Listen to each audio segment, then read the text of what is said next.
right. Hello, podcast fans. It's Falcon Paladin coming to you with yet another edition of the Falcon Paladin Hour. And with me, as always, is my good friend from Down Under, co-caster and betrayer, Mr. Wade. Hi. What do you mean by betrayal? I mean, the Far Cry 4 co-op stuff that we do, in fairness, we betray each other quite often, but technically you are a betrayer of mine. So I just thought I'd throw that in there. Story checks out. Yeah, I mean, sure, the implication there is that you're the only one who ever betrays anybody in the co-ops, but that was surely not my intention by any means, because that would not be accurate, and I'm nothing if not completely accurate at all times. At all times. We've been having fun with the Far Cry. Oh, absolutely, yes. The co-op is a much different experience compared to the single player, for sure. Yes. Yeah, it's just, it's just nice to have somebody to talk to and somebody to say, we should try this, being stealthy, and then I can respond, no, and then charge in guns blazing. Right. Every time you get to a new outpost, you have to just charge the truck in. Yeah, yes, exactly. It's always a fun new experience that never works. It worked once out of approximately 10 times. Yes. But still, there's just, I don't know, it's the American in me charging in, like, just straight ahead, no regard for personal safety or the safety of the people I'm in charge of or riding along with, and expecting it to work. That's just sheer American gumption right there. Mm-hmm. Yep. Damn, if it worked in Vietnam and Korea, it'll work here. Exactly. Man, you know your American history so well. So well. So very well. I actually finished the story of Far Cry 4 this morning. Oh, you did? Great. So now I've seen both endings from my original playthrough on the Xbox and now. Because I chose Sabal the first time and Amita this time. Oh, good. Are there don't want it spoiled, but are there appreciable differences? Yes. Okay, good. All right. I'm glad, because I really hate games where it's like, you have a choice, but then really they just snicker at you and say, the flowers are a different color now. For some reason, all the daisies are blue. Everything else is the same. Like, oh, great. There's really kind of a couple choices that you can make, but you might miss the differences. Because they're like bonus cutscenes after you've done the final mission, where you go and try and take down Pagan. After that, when you get back to free roaming, there's, depending on where you go and who you picked, there's a cutscene that you get. Nice. Sounds good. All right, looking forward to it. Just about done, actually. My single-player playthrough is... I was worried about getting it done on time, but now it seems like I'll be super early with it, so... anyway, scheduling is hard. That's what the free roaming stuff's for. Yeah, totally. And that's how I played the previous Far Cry. Far Cry 3, the one that I really put all the time into, it was completionist. It was every outpost, it was every tower, it was every hunting quest. And then I got around to finishing the story, but I figured for the purposes of single-player, maybe you don't want to see me do 20 different towers. Oh, I mean, there are ways to make it different. There are ways to make it fun. My patented whirlybird to the top level and then jump out gracefully and just take it down in one blow. That's really fun. I mean, whether I succeed or not, right? That's a bit cheating, though, isn't it? It absolutely is cheating. Yep. I'm okay with it, though, because frankly, the towers are boring. They are. They're in every single Ubisoft game, and they're just awful. I'm so tired of them. It's all about, it's just sheer puzzle. It's like standing in front of a Sudoku and just being like, all right, and this number goes... Puzzles can be fun. It's a puzzle. Yeah, but the towers aren't fun, because the solution's just to go up every time. It's just like, look for the way up. It is, but how you go up... Right, but the how you go up is irrelevant, because you're still just going up. It's always climb something, grapple something, or look for the ladder. Or there's a ramp. True. Right? That's not really a puzzle. It's like, where's Waldo? Yeah, that's fair. Yeah. Yeah. I mean, you're always looking for very similar solutions to each step of the puzzle. Yes. And I think that's what makes it boring. Yeah, I think you're right. So anyway, if you want to watch me and Wade blow each other up sometimes and take down outposts and things, then be a patron of the podcast or of the YouTube channel. I post them on the patron page for the YouTube channel, and Wade posts them on the patron page for the podcast. So they're pretty easy to find that way. I think we've skipped over something that's kind of important. Oh, snap. What you got? Where have we been for 2 weeks? Oh, that's true. For those of you who have been waiting with bated breath for the podcast and missed the last one, I will let you tell that story. So, due to unforeseen technical issues 2 weeks ago, there was half an episode that could have been used. Basically, one of the recordings is not usable. So, we skipped a week, but we were already planning on taking the following week after that, which was last week now, or depending on when you listen to this 6 months ago. You don't notice. Yeah. Yeah. We decided to take a week off, relax. You probably wanted to spend time with your wife or something. Exactly. So we have a good list of things to talk about today. Sometimes it's exceptionally random, the things we talk about and jump from place to place. But we actually have some topics that I think are pretty interesting. I'm interested in talking about. Mm-hmm. So looking forward to this one for sure. So welcome back from a 2-week absence, Wade, and hopefully the viewers and, the listeners can forgive us. Hopefully. It's not a guarantee. So I think we should start out with StarCraft. I think if we have StarCraft things to talk about, it's a good thing to start and begin with. Sure. We can talk about StarCraft. Yeah, all right. So let's do the Nation Wars. Nation Wars. So Nation Wars rosters are final as voted upon by the people. Do you have a link? nationwars.tv. I'll do it then. Yeah? I'll do it. Don't worry. It's fine. Yep. I'm actually looking for the rosters on here. Not going particularly well. Quick fill for time. They've got the bracket up. That'll do. It's seedings, I guess. They tweeted the seeds. Korea got seeded to round of 16. Sounds fair. Sounds entirely fair, yeah. And it's activity about Nation Wars 5. That's all that is. So tweets by Nation Wars 5 on the left side here. Let's see if we can find a roster or something. I know I did see a thing that was, here's the players that are going to be joining us. Did you laugh when you saw M. Canning's Photoshop work? All of the M. Canning things? Yes, indeed. That's M. Canning. He's killing the social media thing. Oh, you just go to nationwars.tv/vote. Oh, I just figured that would take me to the voting page. Yeah, so did I. Oh, there we go. All right, so up in the top list, the Australia. Number of countries. Yes, alphabetically. By best players. By best players and alphabetically somehow, entirely coincidentally. But it was funny because you could only vote for 3 players per country, or you could vote for a maximum of 3 players per country. And so the number of countries that had 3 players was it was big. Yeah. There were a lot of countries you're just 1, 2, 3. Moving on. It's like Austria has 3 players, but Hate Me still got 4,905 votes. Yep. Right? And it's he was guaranteed to play. But people still came and voted for him. Yeah, which is good. It is good. It's good to get some love. So Australia, Probe, Igaz, Seether, and Hut. I don't know who Hut is. Do you know who Hut is? I've seen him play twice. All right, fair enough. Good job, Hut. Represent Australia. Well, no, he's not going. Only the people with the blue boxes are going. Oh, right, the top 3. I just said that, and I was like, God, number 4 is obviously going to show up. No, sorry, Hut, you're out. Hut with 1,700 votes is not going. So I'm going to skip all the countries that have only 3 representatives, or where the 4th one is entirely unknown. Is that fair? Sure, if you want, yeah. All right, so we're just going to skip through here. How is Scarlet not going for Canada? That's what I was wondering. When I came to vote a couple weeks ago, I was like, wait, where the heck is Scarlet? She's by far the best player from Canada. I mean, that would have been questioned. Probably the best player in North America right now. Maybe. So, I don't think so? I think Neeb's still the best player in North America. Interesting. Controversy. 3 WCS champions. I know, but does he have any wins as big as Scarlet's Pyongyang win? No, he doesn't. Was Scarlet at any of those 3 championships? Because if he beat her in each of those, it's got to count for something. Yeah, it's true. It does count for something. Yeah, that's a good point. She was at those WCS events too. But to make another NBA comparison, which is everybody's favorite who listens to the podcast, it's like if a team wins the championship for the European Professional Basketball League 3 times, and then somebody else is winning the NBA championship, and it's like, well, I mean, it's just quality of competition. Okay. And so maybe, I don't know, maybe if one of the teams played in both and got beat in the European Championship, but then it's confusing. So there are arguments for both. I don't know if we're going to agree on it necessarily, but that's fine. That's totally fine. The main question is, why isn't Scarlet playing for Canada? I don't know. I mean, I assume maybe has she tweeted about it? I don't know. Everybody's favorite part of the podcast is when we Google things. Yep. So nothing since February. She's retweeted some stuff on February 9th. Mm-hmm.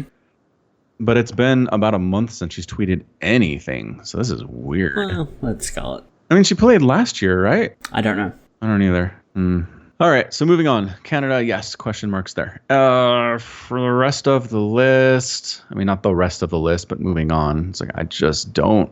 Croatia, Denmark, Finland, France, Clem actually, I mean, okay, that makes sense. I was going to say Clem beat out Stefano in votes, but Clem's the new hot up and coming kid. Mm-hmm.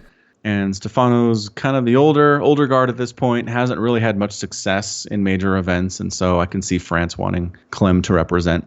Yeah. Stefano, I think, is on there for personality. I don't think he's played very well recently. No, he's not. Personally, I would have liked to see Petit Drogo go, because I think he's fun as well. Yeah, that's what the other thing I was going to bring up is Petit Drogo came in 4th behind DNS, which I am honestly shocked by. Yeah, me too. I don't know what the story is there, but I feel like it's probably a pretty good one. At least France gets a trace, so that's nice. Yeah, that's true. That is useful. Germany, Showtime, Hero Marine, and TLO go. No surprise there, really. Lambo stays home. I kind of feel... No, that's fair. That's fair. I was going to say, has Lambo performed well recently? And I just don't know that he has. And he's definitely not as popular as TLO regardless. So. Yeah. I was going to say Hungary, but I haven't heard of any of those players. Nope. Yeah, I'm scrolling through. I'm already past Peru at this point. So Poland's interesting. Elazer, Nurcio, and Mana all go. Seoul stays behind. Yeah, that's fine. I mean, hasn't Seoul had some pretty good success? In what? At Katowice. Didn't he have a nice win against somebody and moved on like a pretty solid upset?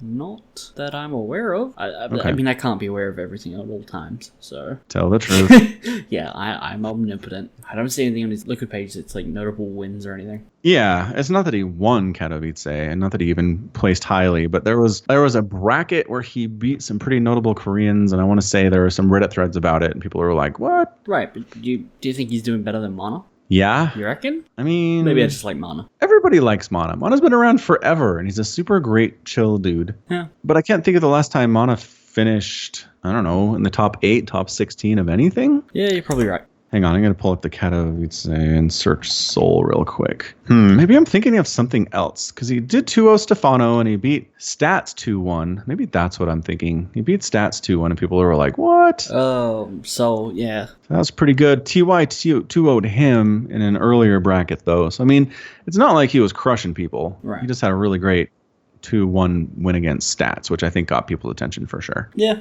Yeah. Anyway, Seoul.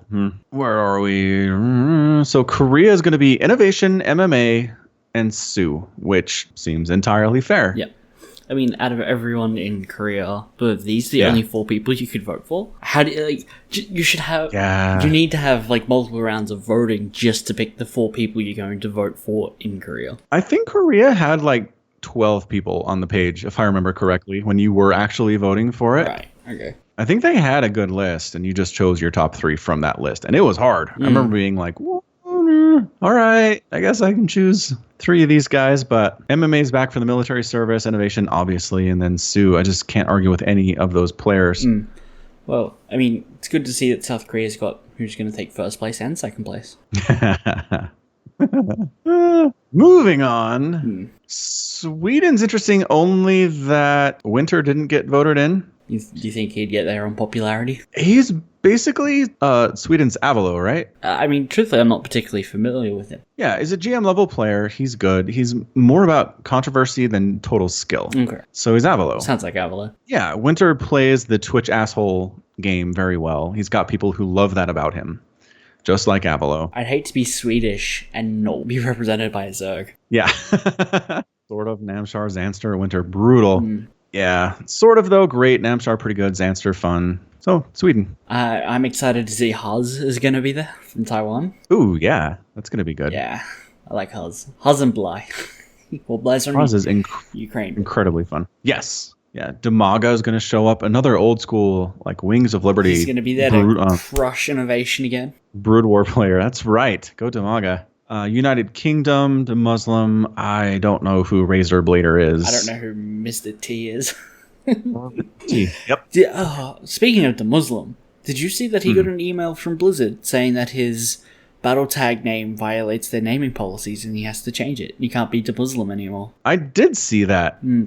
It's like, guys, it's been, 8 years at this point. How did your algorithm all of a sudden decide this was not cool? Well, is there anything in recent times that might make the word Muslim bring up slight controversy. Ever since 9/11, sure. But I mean, it's as controversial as it's as controversial now as it was in 2010. Yeah. I don't think there's anything different. So for them to be like all of a sudden, hopefully it gets straightened out. I'm sure somebody at Blizzard has already been like, oh yeah, sorry about that. Yeah, especially when the Muslim has been so open about how he chose his name. Yeah. Which I think is hilarious.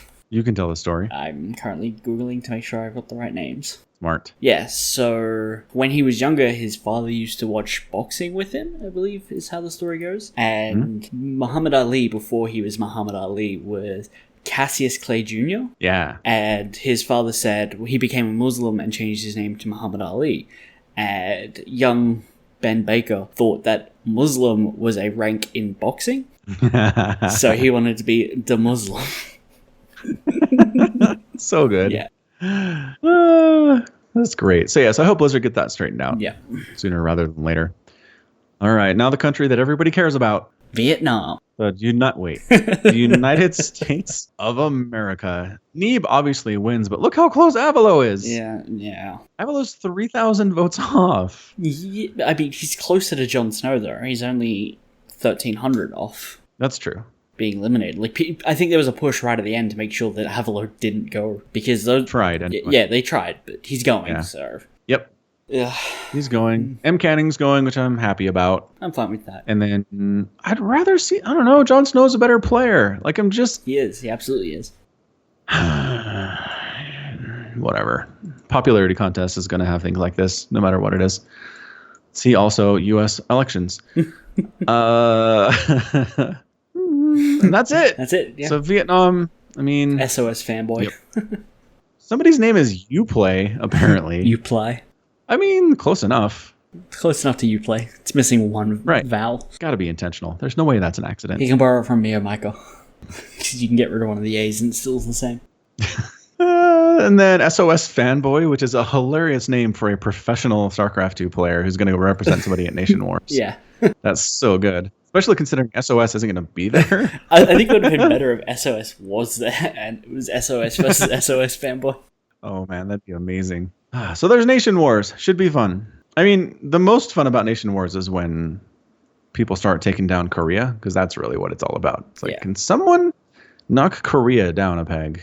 Which, who knows? And if they can, everybody's so super excited. And if they can't, nobody cares. That's how it works. Sorry, guys.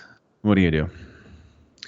All right, so that's Nation Wars. Also in StarCraft news, we have the StarCraft 20-year anniversary. Hooray! Woo! Pop streamers. I've told this story many times before on my channel, but my experience with StarCraft was I was really into Warcraft 2. Such a fun game. The art was amazing. It was my first RTS. I loved it so very, very much. And then StarCraft was announced, and me and my buddies were very excited about this because it's the next greatest thing from Blizzard.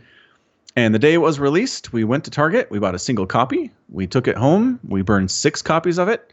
And we played StarCraft for the next forever. Uh-huh. And I feel okay telling the story because I've bought StarCraft about 4 times since in different iterations. Right. Blizzard has gotten my money for this game. Don't worry about absolutely. it. Yeah, in case you were worried about it. Anyway, so yeah, and I actually just dropped Warcraft 2 entirely at that point. StarCraft became my jam immediately. So just really great memories there. Good time for sure. So it's good to see Blizzard honor the 20-year anniversary of the greatest RTS ever made. It's up there, for sure.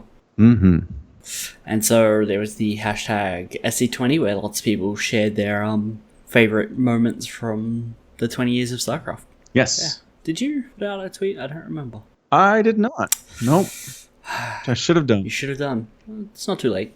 It's not too late. Maybe I'll do one today. Maybe I'll compose one while we're doing the podcast. That seems fine. Amazing. Multitasking, go. And so one of the ways they celebrated was by teaming up with Twitch to do loot drops for watching StarCraft 2 streams. Yeah, which is pretty neat. Yeah, so if you just stuck around and watched someone play StarCraft 2 for long enough, you could get things like the Bob Toss emote, which is a zealot with fluffy hair painting some trees. Yep. Yeah, because Twitch. Because Twitch. Yeah. That explains all the things, yes. How do you feel about those like overlay panels for your interface in StarCraft, because they were doing one of those as well. I'm okay with it. Yeah? I don't know. I don't think any of them look particularly good. Like, I couldn't pick one if I tried. No. Yeah, none of them caught my eye and said, by golly, I want that one for sure. But when I'm playing, I don't really notice what the overlay looks like. Oh, right, yeah. It's the information that catches my eye that I focus on, and I don't really worry about anything else. So, yeah, maybe for replay casting it'd be kind of fun, but... Maybe. But then you just do, like, HUD off or whatever for replay. I think, like, occasionally you'll have, like, a scoreboard or whatever. Like, you don't have the full console. In the mini-map. Yeah. But you don't have a exactly. full console. It's the Serpent Obs replay observer interface, and so it's definitely missing a lot of the things the regular one does. But you can choose to just use the regular StarCraft interface when you're doing a replay. Oh, okay. I'm wondering if that overlay, special overlay, would carry on over there. It's actually something I should probably check out. So yeah, go watch some StarCraft, get some cool stuff. And there's a new challenge mode that's going down. There's like 6 streamers or something, I think, taking part, where they'll be racing to get all the campaign achievements. And there's a $25,000 prize pool. That's pretty cool. I didn't hear about that. So you just start a brand new game of Wings of Liberty and then play through the whole thing getting all the achievements? Wings of Liberty, Heart of the Swarm, and Legacy. Yeah. So who's doing it? In Control, Nathanius, Miss Spite, Cats, Winter Gaming, Destiny, Upper Tree Zelda, and Neuro. It's a good list. Some good Twitch personalities. Yeah. Excellent. Well, good. I mean, one of my favorite times playing StarCraft was when I went back and tried to get all the achievements for all the campaigns. I know I did it for Wings of Liberty and Heart of the Swarm. Did I finish for... I'd have to pull up my StarCraft and see, but... There's a bonus prize being awarded to the first player who gets the Lost Vikings Gold achievement. Because apparently that's so hard. So it's difficult if you're trying to come at it from a play RTS and nothing else perspective. Right. But if you're playing stuff like I Want to Be the Guy and Super Meat Boy and very like Twitch reactionary games, you're going to be fine. Okay. Because it's a different game. It's basically like, here, solve this Rubik's Cube, StarCraft player. It's like, I don't know how to do this. What are you talking about? Yeah. So I think that's what it is. I think people are saying it's hard because they're used to RTSing. If you have any experience with that type of game, you're going to be fine, I think. Yep. And part of it, too, is it's like the least achieved achievement. And again, I think that's just because people don't care about it. Yeah, no. Or people are entirely unaware of it. Yeah, I think most people... I don't think there's a big achievement hunting community in StarCraft. I don't think people care about the achievements in general. Yep. So anyway, it's a good time. It's going to be a good time for sure. All right, that's all the StarCraft. Any other StarCraft, possibly? I don't think that's... I think that's all the StarCraft, yeah. Okay. Sounds good. So, we had talked previously about you possibly going to see Black Panther, since I saw it last week, and I figured we could have a discussion about it. I did go and see it yesterday. You did? I did. Okay, but then it turned out you might not be able to because of the losing your wallet thing, which we'll get to... Maybe we'll do that now. So I lost my wallet and I don't have ID or money. But yeah, okay. That's pretty much it. So, okay, that's the short story. You can tune out now if you don't want to hear the long story. But basically, at 5 o'clock in the morning, I was hungry and I wanted hot food, so I walked over to the shops. It's not far. It's like a 5-minute walk across the train station, and then I bought some pies and was walking back, and I stopped to pet a cat. And then I'm pretty sure... that because I had my wallet after I paid for my food. Yeah, obviously. And I wasn't mugged at the train station. And I don't listen to music when I walk, so I would have heard it if it fell out of my pocket. So I can only assume when I stopped to pet the cat while I was lower to the ground, the wallet didn't gain any velocity or momentum when it was leaving my pocket and hitting the ground, so it didn't make a sound. That's the only thing I can think of, because I have turned my bedroom and my office upside down and I cannot find it. So that cat has clearly stolen my wallet. So one, I have an alternate potential explanation. Yeah, that's the thing. The cat mugged you. Yep. And number 2, have you noticed any fraudulent charges? None. Okay, that's the weird thing, because you'd think if it just ended up on the ground and somebody found it with the intent of not returning it to you, we would know because they'd be using your cards to buy things. You would think that, yes. You would think so. But they couldn't do that now anyway, because I reported my card lost. So they're just like, all right, well, we're just going to cancel the card. Yes. But I did, wait a day to see if I could find it. Well, actually, I didn't realize I had lost my phone until, I don't know, 7 o'clock in the afternoon. Not my phone, my wallet. Because I got a call from Optus, who my phone providers, and because I online went through the setups to start pre-ordering the Samsung S9, and they were like, hey, we need to give you a call. So I was like, all right, I called them, and then we're going through, and they're like, all right, well, we have a new internal system, and we need to run a credit card check or whatever, or like a background check or something, but we don't have any of your personal details anymore because that stuff doesn't transfer from the old system to the new system. So can you just give us your license number? And I was like, okay, whatever, sure, whatever. Then I couldn't find my wallet. So you're on the phone being like, I'm like, I'm sorry, I can't find my wallet. And he's like, well, we need that information. I'm like, well, I can't find my wallet. He's like, well, we need that information. So I hung up on him. So...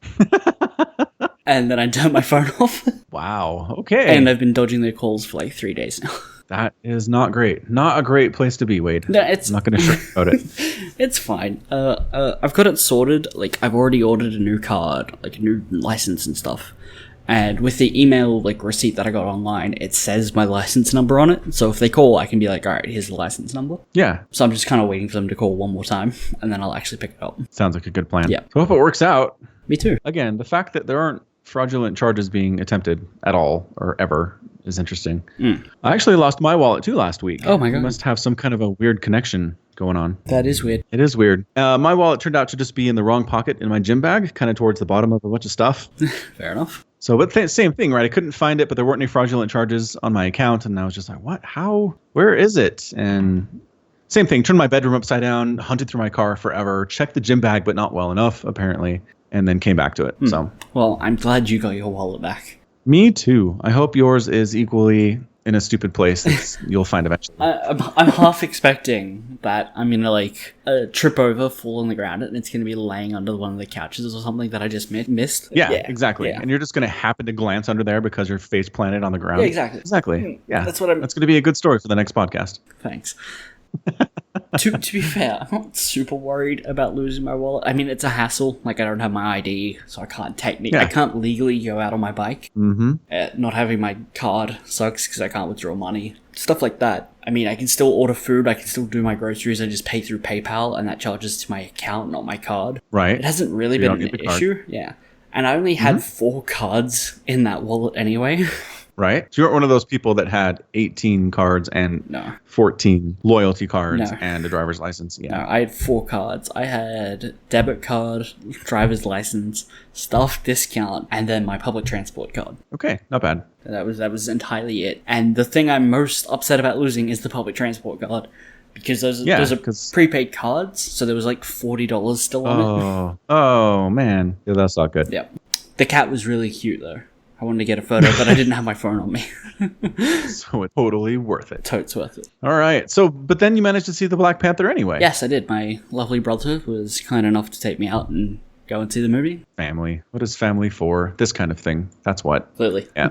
All right. So, so I saw it a couple weeks ago, and I have some thoughts. What are your thoughts? I guess. Tell me your thoughts. My thoughts. It was good. It was an above average Marvel movie. It's definitely a Marvel movie. It followed the same pattern as all the other origin stories. Although, interestingly enough, it's not really an origin story. Like, he's been the Black Panther for a long time already before the movie picks up. Well, he's been the Black Panther kind of for a week.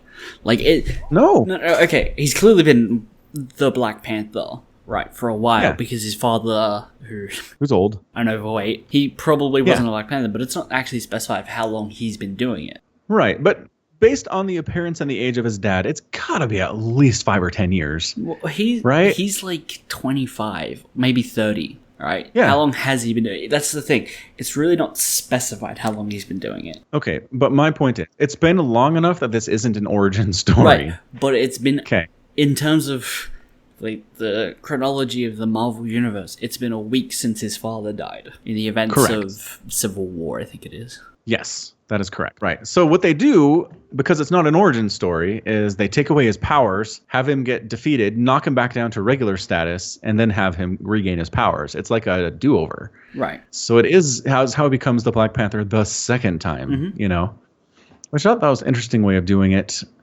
The other main thought that I had was Marvel, as good as their movies are, they kind of have this addiction to saying, in your origin film, you're going to battle a copy of yourself. Yes. In Ant-Man, it's another Ant-Man. In Iron Man, it's another Iron Man, right? In Captain America, it's the Red Skull, who's only special because he also got the serum that you did, Captain. Exactly. Yeah. So that's what it is. And it's just kind of like, I wish they could be a little bit more creative. It was good how they did it. I did enjoy the villain's character. I did appreciate where he was coming from, in the sense that like my people have been oppressed, and then he's like, and we're gonna kill all of them and their kids, and it's like, all right, so you're gonna start essentially a world war and a genocide. Maybe we're not gonna go that far. I don't know. Maybe that's just me. I mean, there is that giant glaring plot hole in the middle-ish of the movie where he turns up and he with like Dead Claw, and then they bring him before the king of Wakanda, and the king doesn't immediately go, "Why did you rescue Claw? That was clearly you. We wanted to bring him back here for trial, and you just kind of took him, and then you showed up with him dead." Yes. Then the revolt doesn't happen. If he told the guy who Claw had killed his father or whatever, the guy with the rhinos, and was like, "Look, we had him in custody, and then some guys exploded a wall and stole him through a van. We're sorry we couldn't get him. We'll bring him in next time." Yeah, and then this guy shows up and he's like, "It's this guy." Yes. Yeah, and he goes, "That's the guy that took him from us." And he's like, "Oh, well, that changes everything." that would literally change everything. It would. I mean, that's one of my problems with a lot of fiction, is that if people had good explaining skills, a lot of plots would be much shorter. Yeah. And it's just a crutch. It's the writers saying, we know, but let's just make our characters stupid for a little bit. Yeah. And for some reason, entirely adverse to just explaining things and talking it out like an adult. Yeah. Yeah. The other thing I'm worried about is Killmonger, who's the villain. He stole another suit of like the Black Panther's vibranium suit. Why was this one orange all of a sudden? Because they've really been kind of digging on that black and purple thing for the Black Panther. Where did they just have an orange suit lying around? Well, wasn't it one of those that he could choose from in the early parts of the film when his sister's like, "Here are your choices"? Yeah. Clearly, it's supposed to be one of those. But it wasn't. Was it more? I thought it was more of a yellow. Was it orange? It was orange. It was very orange. Killmonger suit. I mean, sort of. The necklace is more orangey. The necklace is gold, right? Yeah, and then it glows the patterning orange. is more like. Okay, so in the final fight, when they're down in the mines, it's more of an orangey glow. It's entirely orange. Okay, yeah. I just pulled up the Killmonger trailer. Man, they spoil everything in trailers, don't they? Oh my god, I had somehow accidentally avoided all the trailers for this movie, and then they played a trailer before the movie. No, they did not. They did. They played a short scene where they're in Busan, South Korea, and he's like jumping on the cars, and it's like he's doing flips on the cars and stuff, and they're like, "Lexus," and I'm like, what? Wow, that's dumb. It's so dumb. That's so dumb. Okay, so I'm looking at this trailer, and yes, he's very blue, and yes, Killmonger is very orange. Anyway, color is hard, apparently. But point is, it's not orange the whole time. When he first does the suit, it's not like, oh, this is obviously incredibly orange. So I think it was just one of those that the sister offered to him that has the ability to turn orange under certain circumstances, but it wasn't immediately obvious the first time we saw it. I don't think that they would have just had an orange suit lying around at any point. Like, these people are very intense with the whole vibranium's a purplish kind of metal, and he drinks, like, a purple plant, and he puts on a purple suit, and they worship a panther, which is a dark color, right? Oh, I see what you're saying. Why did they choose orange at all? Yeah, because the panther's kind of stealthy and stalks their prey. Why do they have one that kind of has vaguely leopard print on his forehead? I mean, because obviously our climax is going to involve our hero fighting somebody else also wearing a suit, and if they're both wearing purple suits, it gets really confusing. Don't get me wrong. I understand why it needed to be done. I just don't understand how they expect this to make sense. They don't. They expect us to not think about it. Yeah. Anyway, I did enjoy the characters. There's actually a pretty funny thing that I saw. So the dude who betrays the Black Panther, and he's the Rhino guy. Mm-hmm. He also plays the main character in the movie Get Out. Okay. And then there's also another thing that he's in. But basically, he has this pattern of 3 movies in a row now where he plays a character who decides to trust the absolutely wrong person. And so it's like getting typecast as putting all the eggs in the wrong basket. Okay. And it's very, very interesting the way that's working out. I also I did enjoy the Q character, his sister, right? Shuri, I think her name is. Is it Shiri? I keep thinking it's Siri, but I'm like, they wouldn't name her Siri. I'm looking at the Wikipedia page. Okay, good. Shiri, got it. Yeah. She's a fun character just because I feel like she absolutely really loves what she does. Like there's enthusiasm there. At the same time, it is hard for me to be like, yes, this 17-year-old is a freaking genius.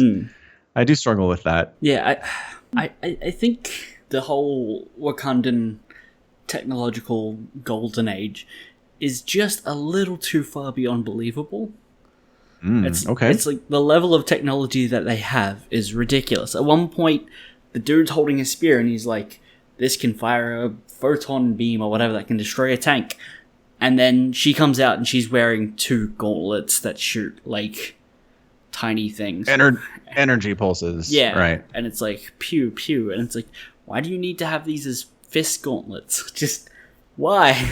Well, because the people that make the technology and implement it aren't always making the right decisions. Clearly.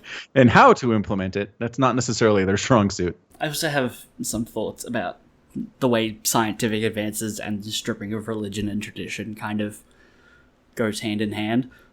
So just seeing technological marvel and, that being married so tightly with strict tradition, I think it's a little strange. I think as technology increases, the likelihood of people being so strictly cultured drops. So you're saying tradition kind of falls apart the more technology people have. Why? I'm looking at a photo of her fist gauntlets. Why do they have to be in the shape of a panther? And it's like, right. Well, it's because they worship a panther. But style, right?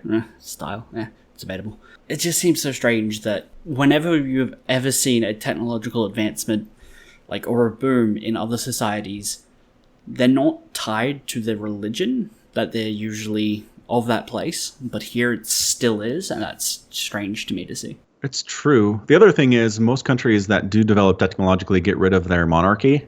Sure. Or if the king or queen still exists, they're a figurehead. Yeah.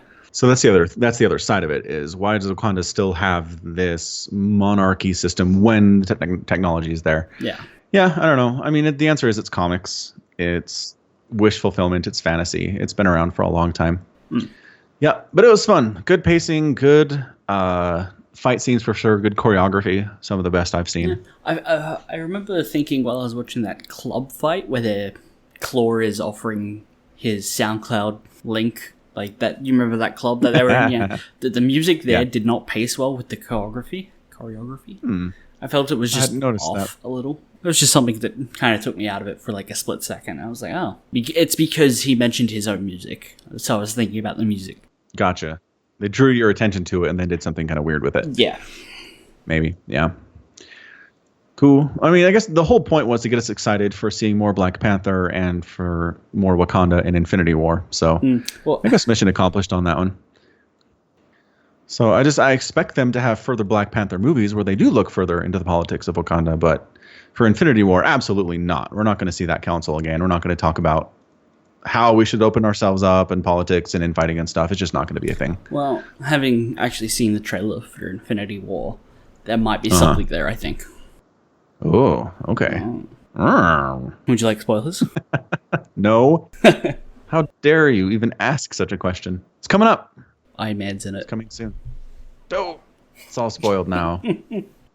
It kind of annoys me that the movie's going to be in 2 pieces. It's not. I thought they backtracked on that. Did they? I didn't hear about that.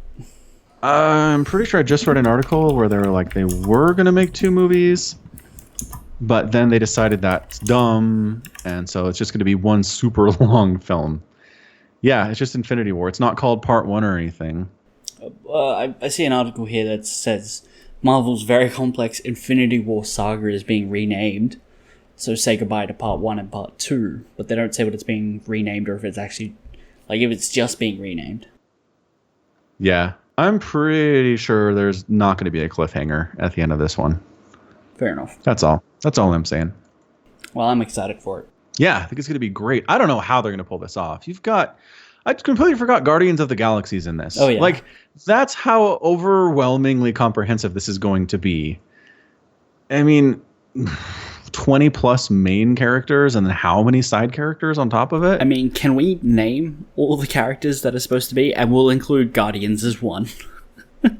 For all the Guardians and maybe some Guardians villains. Maybe. Okay, so that's one. Then we've got the standard Avengers. We've got Thor, Hawkeye, Black Widow, Iron Man, Hulk, Scarlet Witch.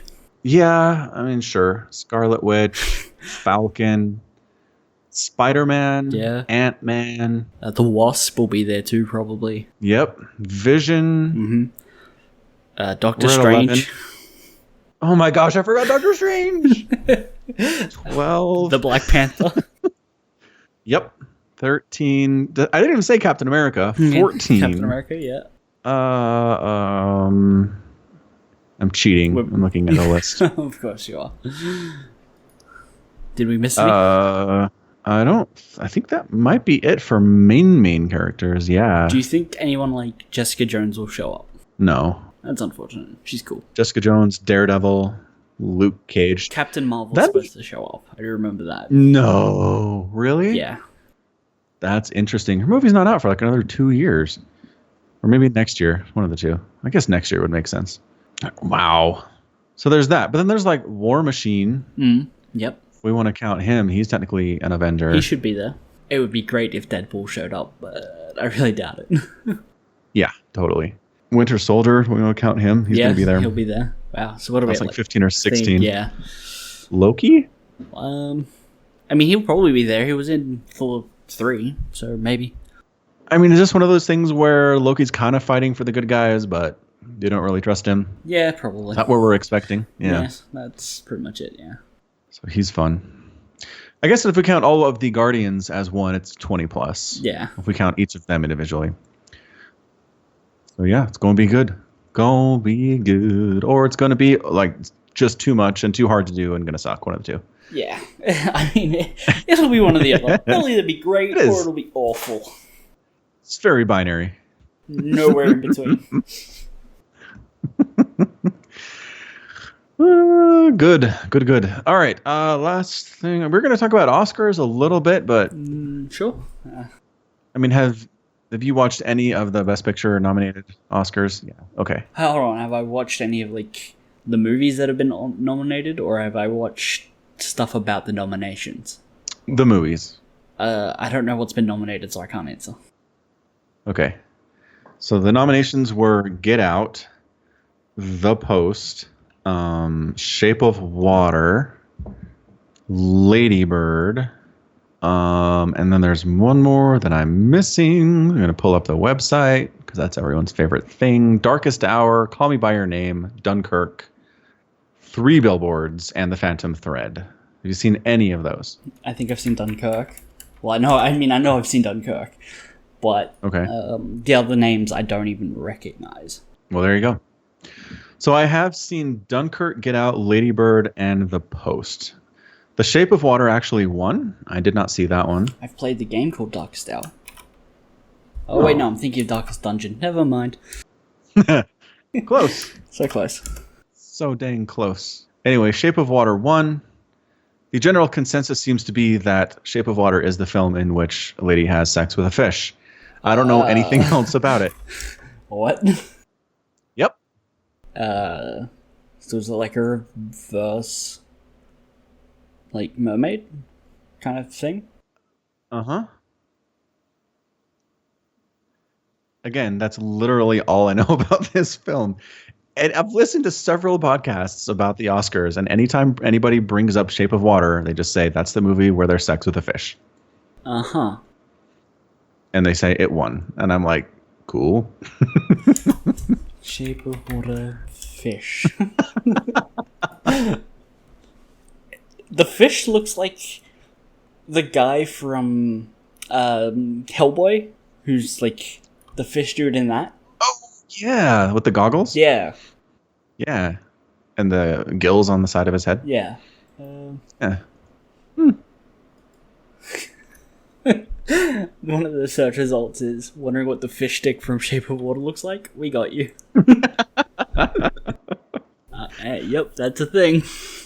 Thanks, Internet. You're the best.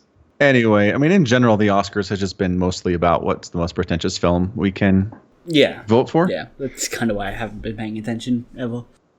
Yeah, exactly. But, I mean, Get Out is just a fun one. It's just a thriller. There's nothing really pretentious about it. So the fact that it even made it to that nomination level. Do you think any of the Marvel movies would ever get up there? Like, because they're very often very popular movies, right? Yeah, and usually the movies that gross $1 billion don't make it on this list. For whatever reason. Right. So the answer is no. I would be pretty shocked, honestly. I mean, how is the nomination, like, how does it go from nominated to winner?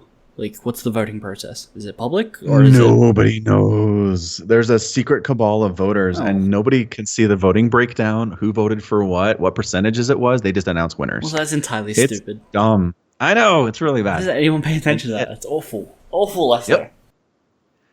It's a great question. The answer is because they get all of the Hollywood celebrities to attend this thing, and so people think it's important by default. Get Out has, what is it on Rotten Tomatoes? 99. And 87 by the audience score. So, that's still good. Just saying, you should probably see it. Okay. Is it out on streaming? HBO has it streaming, so I would be surprised if it was anywhere else right now. But Australia's got different rules, so never mind. It's out. It is, good. Mm-hmm. I can buy it for $10.99. Oh. But it's not just available on like a streaming service. Well, I haven't checked Netflix yet, but I should probably do that. Yeah, because your Netflix has stuff I do not have. Yes, and your Netflix has stuff I'll probably never get. Mm-hmm. No, it doesn't appear to be on Netflix. So if I want to watch it, I'll have to pay for it. Which I'm fine with. If it's a good movie, like, I don't mind having it available forever. It is a good movie. Fair enough. Done. That's your homework. Haha. That's fine. Well, good. So I think that's about it for our list of things to talk about. See how directed we were this time? You missed one. Oh, no. Where'd the list go? Oh, I did. Crap. NBA Minute time. NBA Minute. Woo. Woo. Woo. Woo. All right. So NBA Minute. You want to start the timer? 3, 2, 1, go. All right. My Utah Jazz have won 18 of their last 20 games and are still out of the playoffs somehow, everybody. It's a big mystery to everyone. Actually, it's not a mystery. It just means that the West teams are playing extremely well, and the Jazz playing well is not weird. But they're top 10 in the power rankings, according to NBA.com, which is nice. It's just weird to see a team that's out of the playoffs currently being that high, but they've just been killing people. Ever since Gobert got back, they've been amazing. Obviously, they're not going to challenge Golden State or the Rockets, but I feel like they could hang with anybody else in the West playoffs, and even anybody in the East, with the exception of probably the Raptors and the Cavs. I'd like to see them match up against the Celtics, but anyway, playoffs are coming. We're coming up down the stretch. It'd be great to see my Jazz in the playoffs, especially since they lost their star player in the offseason to free agency. And for them to actually make it back to the playoffs, even after that happening, would be incredible and make me a very, very excited Jazz fan. Done. This many seconds? Really? Stop. Wow, this is bad. That was like 10 seconds. Yeah, pretty close. Like Yeah. 8. Yeah. Well, I said what I wanted to say. That's good. I'm glad. That's better than me desperately trying to throw stuff in when you just want me to stop. Yeah, that's true. So, did you say that they called the Utah Jazz? They are. Okay. So the story is... Do you have the Utah Rock and the Utah, like, hip-hop? Nope. Okay, well, that's inconsistent and silly. It is. So the reason it's the Jazz is because the team originally was founded in New Orleans. Oh, okay. So They were the New Orleans Jazz. And then they moved to Utah and kept the name because I don't understand why. I don't know who was in that meeting, but it was not a good decision. If you had to name a sports team in Utah, what would you name it? It's funny you said rock because like rocks might actually kind of make sense. Southern Utah is really known for its beautiful rock formations. Mm-hmm. Okay. Very popular with photographers and tourists and stuff. Do they play like jazz music as the intro when the players are like running on the field or the court or whatever? They do not. This is just depressing. It is. And honestly, I don't think about it more than a couple times a year. It's just the Jazz is the basketball team. Oh, basketball. Okay. Yeah. I didn't know what sport we were talking about. NBA Minute. What do you think NBA is? What is going on? I've been doing this for weeks. National Boring Association. They're in charge of Elon Musk. That boring. Well, that's fine, I suppose. It's really stupid. If you sit back and think about it, it's like, why does this team I have no control over make me happy when they're doing well? But anyway. I mean, that's entirely why I don't. Like, not entirely why, but that's one of the reasons why I don't watch ball sports. You have to go for a team, and I don't like any of the teams. Like, I have no relation to any of them, so it doesn't matter. Right. Exactly. Anyway. Are we done? We're finito? I would say we are done. We are finito. Finito. So that's going to be it from us. This has been Falcon Paladin and Wade with another edition of the Falcon Paladin Hour. Again, thanks to everybody who supports us on the Patreon, either for the YouTube channel or for the podcast itself. And again, enjoy those co-ops. If you can think of any great ways for me to betray Wade next time around, hit me up at falconpaladin@gmail.com, and I'll be sure to get it in there. And until next time, as always, thanks for listening. We'll see if Wade has one more side to go. He's out of size. No, crap. And you take care of yourself.